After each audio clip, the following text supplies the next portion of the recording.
حدیث قدسی میں آقا علیہ السلام نے فرمایا کہ اللہ رب العزت قیامت والے دن اپنے بندے سے فرمائے گا کہ اے میرے بندے، میں پیاسا تھا، تو نے مجھے پانی نہیں پلایا۔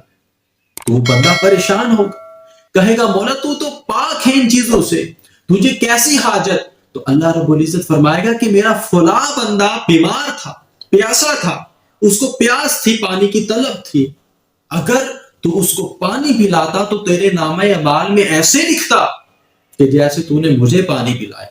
پھر فرمائے گا کہ میں بھوکا تھا، تو نے مجھے کھانا نہیں کھلایا۔ بندہ پھر پریشان ہو جائے گا، کہے گا مولا تو ان تمام ضروریات اور حاجات سے پاک ہے، رب العالمین ہے۔ اللہ رب العزت فرمائے گا کہ اے بندے، میرا فلاں بندہ بھوکا تھا، اگر تو اس کو کھانا کھلاتا تو میں تیرے نامہ اعمال میں ایسے لکھتا کہ جیسے تو نے مجھے کھانا۔ تو سامعین محترم، اسی طرح اللہ رب العزت سوال کرتا جائے گا کہ فلاں حاجتی، فلاں حاجتی، فلاں حاجتی۔ تو اس قدر خدمت خلق کو اہمیت دی گئی۔